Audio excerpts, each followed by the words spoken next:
Hi, this is Tawny with the Kinsman Free Public Library, and today's book recommendation is a nonfiction read about probably one of the cutest animals, penguins. It is The Penguin Lessons by Tom Michel? Not really sure how to say his last name. Please excuse the cover. This is my own personal copy, and I accidentally spilled coffee on it. And it had this real beautiful silver writing on the cover, and I ruined it. But here is the spine. I also somehow managed to get the coffee on there. I am horrible with cups of coffee. I should not be allowed to walk around my house with a cup of coffee. But anyway, this book is about how a man ended up with a pet penguin. I believe he's actually in South America, so this is not one of the African penguins that everybody's more or less familiar with that are warm weather penguins, not like the super cute fluffy ones from like the Antarctic. But he smuggles him across Argentina's border. Yep. He gets him from Uruguay into Argentina. And it eventually domesticates the penguin.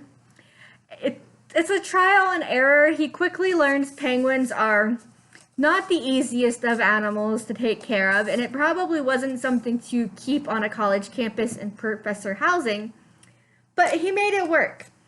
He did all this fantastic research. Like, he found out when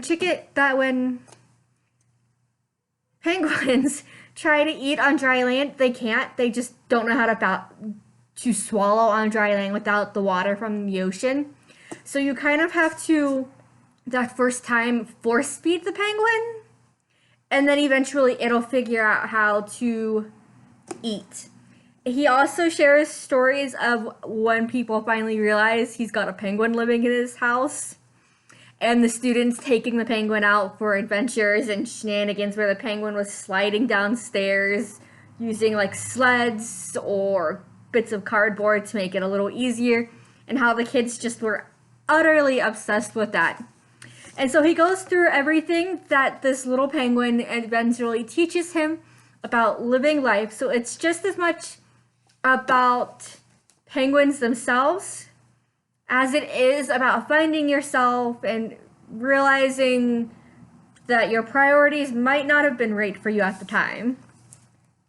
Oh, and I also have it in upside down. This book has gone through some things, guys. Alright, let's see. I think I just landed on the part where he's talking about giving him a bath. Okay. In the few weeks that Juan Salvador had been at the college, he had adapted to life on the terrace as a duck to water. The table provided him with shelter if he needed it, from the sun or hail, and he loved the daily shower that was given either by me or by the boys. A gentle stream of water was arranged by letting the end of the hose dangle from the table, and Juan Salvador, the penguin, could stand under this homemade waterfall. The ritual was always the same. He would dip his beak into the flow for a second or two, and then shake his head energetically. After repeating this 2 or 3 times, he would begin to wash his face and neck with one foot while balancing on the other. Then he would move on to clean other parts of his body. It was astonishing how much he could groom with his feet. He seemed to have pliant bones that allowed for any contortion. Next, he would move away from the running water and attend to his feathers with his beak, starting at his neck and working every bit of himself until he reached his tail, which he wagged spasmodically, rapidly, and vigorously throughout the whole process. At this signal, we would towel dry him gently, which would set him about preening his feathers anew. We had wondered how much water penguins usually drank, or if this water requirement came wholly from the fish they ate.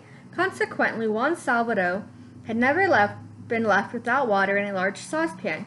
College water was extremely saline, so I wasn't worried that he might be deprived of essential salts, even though I'd never actually saw him drink. I was reassured that it was available to him should he need it. And so that was a tiny bit about his life with the penguin.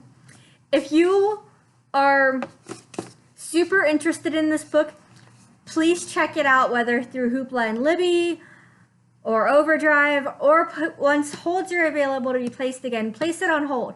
It's oftentimes funny, heartwarming, and sad all at the same time, or in equal measures.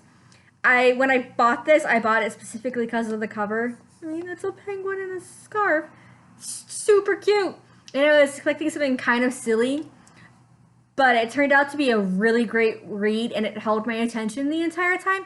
And I think if you like animal books or you like penguins, this story might just be for you. Thanks for listening. Bye.